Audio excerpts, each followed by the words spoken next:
Tonight, a shake-up for the Flinders Rangers Council, with the Deputy Mayor voted in over his boss.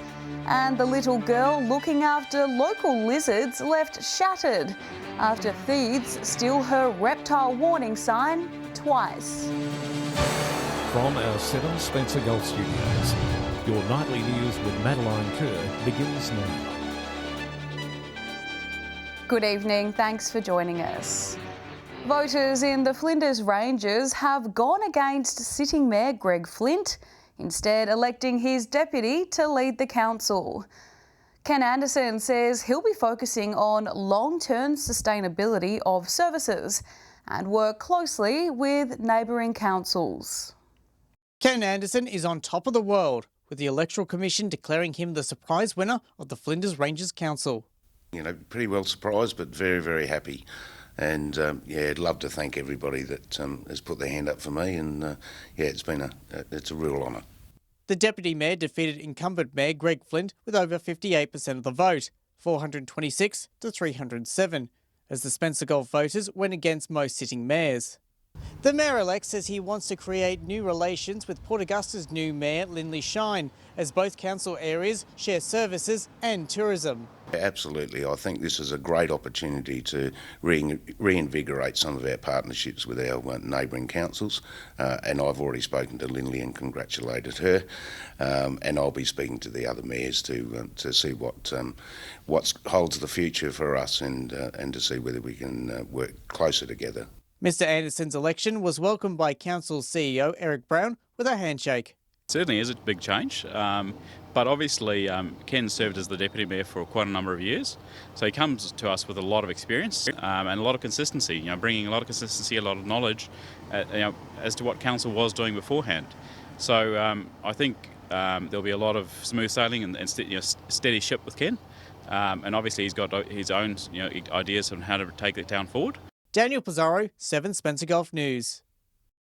Barunga West Council was one of 6 successful grant applicants from South Australia for the Coastal Mitigation Program, and they're putting the money to good use, helping to restore the dwindling coastline. Port Broughton has fallen victim to coastal erosion. Exactly what it sounds like. Parts of the pristine coastline have slowly washed away. The erosion is caused by the constant crashing of waves along the shore, carrying sand and sediment with them. But now Council has the funds to take action.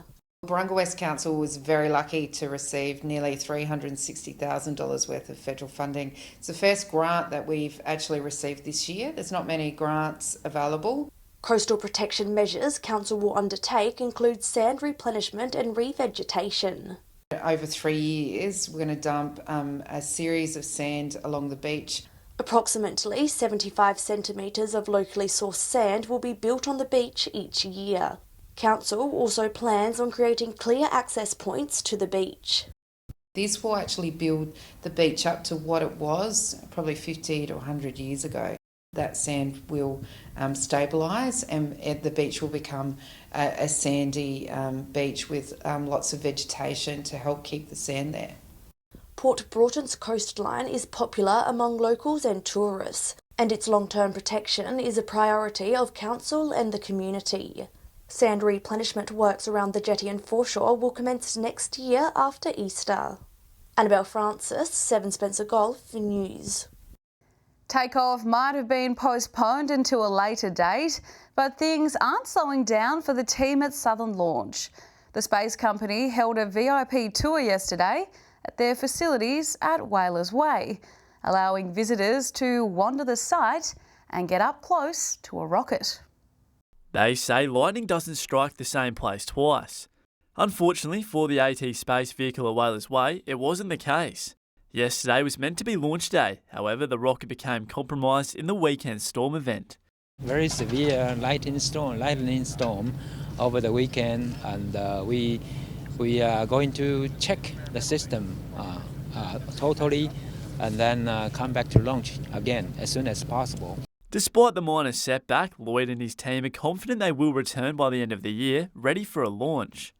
Rocketry is high technology and space is incredibly hard.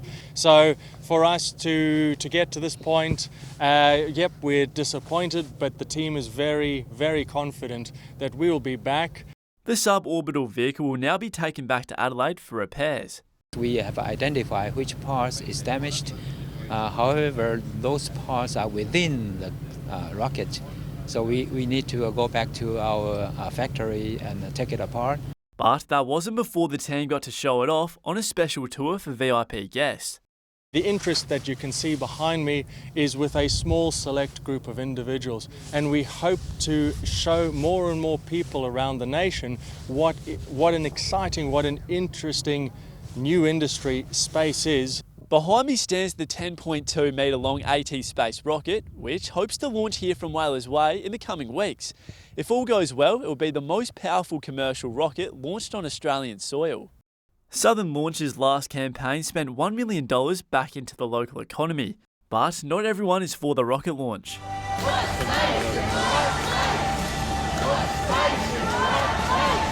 The Eyre Peninsula Environmental Protection Alliance protesting at Parliament steps in Adelaide, calling for the launch facilities to be moved from Whalers Way.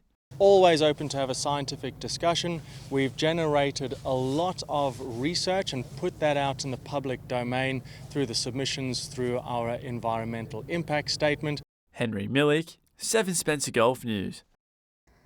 As the weather warms up, more and more reptiles are meeting their end on regional roads, to the horror of local children.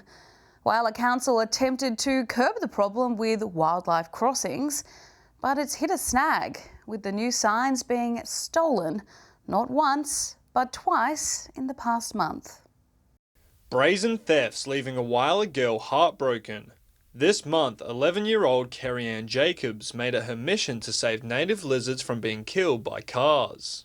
We've noticed quite a few of them being squashed on the road, so she was a little bit bored in the holidays and decided to write a letter to council to see if there was maybe something that could be done to protect the lizards. And just like that, the little girl's wish became true, council making a custom reflective sign and installing it on Malakwana Road to alert oncoming traffic.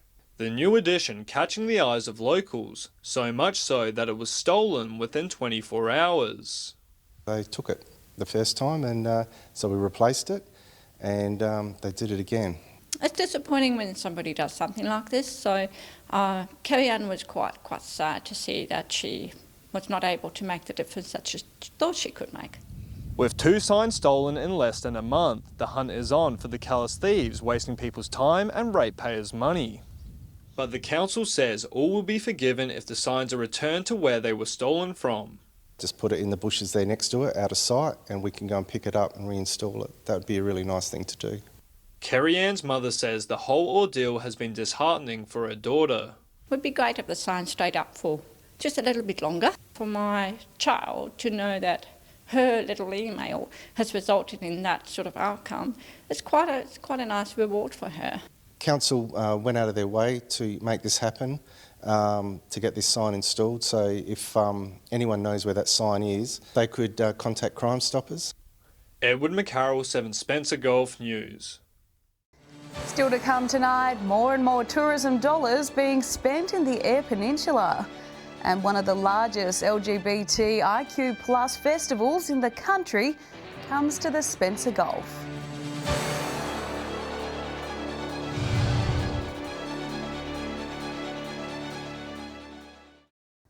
Welcome back. There's more positive signs for the South Australian tourism industry as it surpasses the pre-pandemic levels for the 5th month in a row. And with the state's major event season just around the corner, the industry is hopeful to see more interstate travellers venture to our shores. Bouncing back from COVID-19, the state's tourism industry is continuing to break records, with interstate travellers returning to South Australia with money to spend. The National Visitor Strategy data shows that total visitor expenditure in South Australia in August was $747 million. Now that makes it a post-COVID record. The winter record has seen tourism expenditure up 115% post-COVID, a strong second half of the year for the industry. Now, that's the 5th consecutive month in which visitor expenditure was above or near pro-COVID levels. So this is fantastic news for tourism and hospitality in South Australia. Major sporting events a draw card for the state. What we saw, particularly in August, is that we had, say, the rugby double header that was on the 27th of August. The Wallaroos and the Wallabies played, and that was an enormous attractor from people interstate, more than 8,000 people. And things are just getting started, with the Velo 500 and the day-night test match just weeks away. So these events are quite head-turning events, and it gives people the catalyst to book and come to Adelaide, South Australia. Airlines are also making a comeback, with domestic airlines seeing a 105% increase since the pre-pandemic period. Henry Millick, 7 Spencer Golf News. To celebrate Pride Vember in style, organisations in Whyalla are hosting their own slice of South Australia's renowned Feast Festival. The not-for-profit LGBTIQ+ queer arts and cultural festival, creating safe and inclusive events for all. Whyalla is flying their pride flags high. As part of the statewide Feast Festival, the city is putting on a stacked lineup of events this weekend, including barbecues, artist showcases and a loud pride disco to tie it all together. Celebrating the whole month of November around Pride and inclusion in our community. So to have a beautiful Pride party and a celebration of queer creativity is going to be such a positive thing for the community, and we have young people coming from other regions as well. The event is set to draw people from as far away as Renmark. To kick off our events on Saturday, we will be starting off at 11 a.m. at Civic Park. You'll be able to find us, we'll have some flags up. 11 till 1, we'll have a barbecue, free barbecue, and we'll be painting some inspirational words along some paths, creating beautiful art in the park. Then later that evening, Riders SA and D-Faces Whyalla will give young riders a chance to perform. Here Now Feast is a super exciting showcase of regional queer literature. So we've got submissions from young people all across the state who are coming together at Mount Laura Homestead from 7 p.m. to 9 p.m. on Saturday, and we're going to hear from them. The free educational event a chance to teach Whyalla residents how to express themselves through prose. And then if you hang around afterwards, we're moving straight into a Pride party from 9 p.m. to 12 p.m. Still at Mount Laura, and we've got AJ's Sound and Lighting Dance Party. Woo! Edward McCarroll, 7 Spencer Golf News. The Patton Village Committee is holding a Q&A session with Broken Hill City Council's General Manager. Jay Nankinville will be the guest of the committee tomorrow night, which will be held at the South Library to talk about any issues affecting South Broken Hill and also the city in general. People are asked to get there by 7:15 for a 7:30 start, and for more information, check out the Patton Village Committee's Facebook page. Stay with us after the break. The proposed desalination plant and a massive green cement facility discussed in Port Augusta, and questionable power pole placements fixed in Fisherman Bay.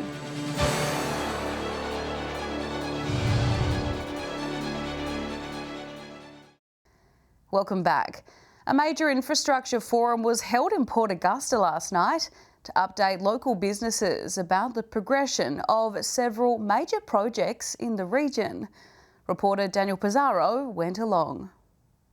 Industry leaders gathered at the Port Augusta Yacht Club to network and discuss some of the region's biggest infrastructure projects. Organised by Global Maintenance Upper Spencer Gulf, SA Water, Oz Minerals and Hallett Group were among those updating local businesses.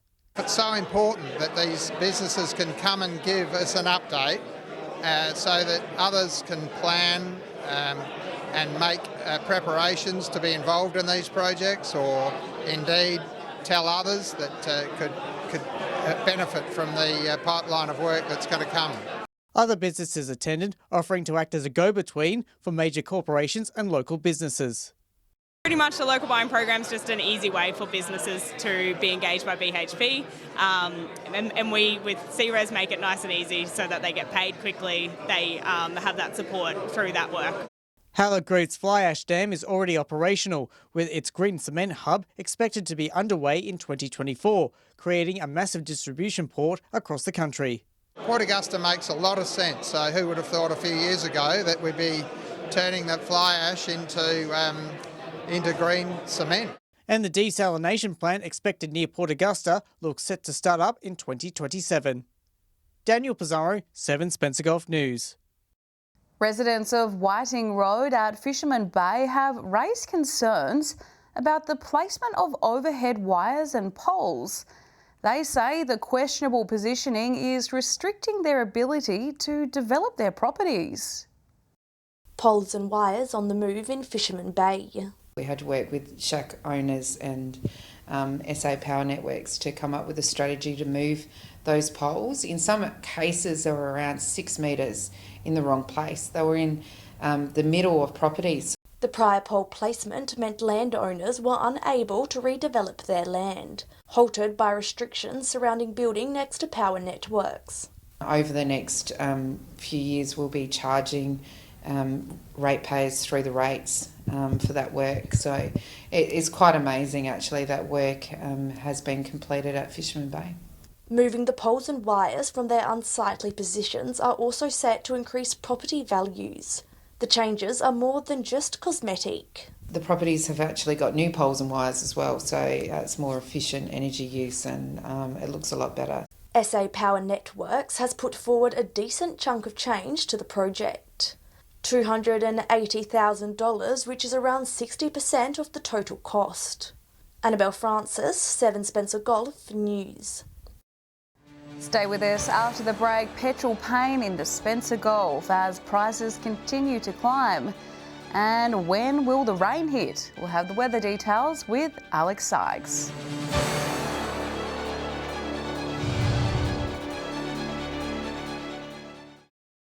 Welcome back. After holding steady last week, petrol prices have seen a slight rise across the region this week. But how much movement has there been across the board? Joshua Mercer has this week's Fuel Watch. There may be some red arrows this week, but the good news is that drivers in the Spencer Gulf are still not paying more than $2 a litre. Starting off with unleaded, and while there are plenty of red arrows, the highest rise has been by 6 cents, which was at Kadina. However, they still have the honour of being the cheapest in the region. Port Pirie was again a high mover, going up by 5 cents, but unleaded in the city is almost on par with Kadina. The lowest rise of the week was in Whyalla, the Steel City going from $1.87 to $1.91. Probably the biggest surprise here is that unleaded went down in Broken Hill, but drivers across the border are still paying more at the pumps in the region. As always, Metro drivers are paying the cheapest, with unleaded in Adelaide sitting at $1.80. Moving over to diesel now, and drivers will be rejoicing this week as there are green arrows everywhere. Port Lincoln the biggest mover, with drivers paying 5 cents less than last week. Whyalla, Port Augusta, Kadina and even Broken Hill saw a drop of 1 cent, while Port Pirie was the only centre that saw an increase, going up by 4 cents to $2.37 a litre. Finally, looking at auto gas prices, and it still pays to have a car that runs on LPG, with prices barely moving across the board. Port Pirie is once again the only city which saw a rise in price, with auto gas going up by 7 cents a litre to $1.15. Broken Hill is back to having the cheapest auto gas in the region, with drivers in the Silver City paying $1.10 a litre. But the common theme this year seems to be that Metro drivers are winning when it comes to prices, with auto gas at under $1 a litre. That's it for Fuel Watch this week. Be sure to tune in to Spencer Gulf Nightly News next week to see how much you will save at the petrol pumps. Thanks, Josh. Well, it's time now to take a look at what's happening in the weather with Alex Sykes. Alex, we're expecting some rain soon. Yep, and storms as well, Mandy. Woodner will likely see some thunder and lightning in the coming days. I'll have more on that in just a moment. Taking a look at some of today's temperatures now, 21 in Port Augusta, just 15 in Port Lincoln, and in Woodner it was 23 degrees today, getting down to 2.7 degrees overnight.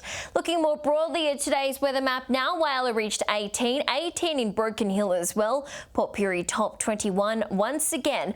Cooper Pedy was our warm warmest centre reaching 25 degrees today.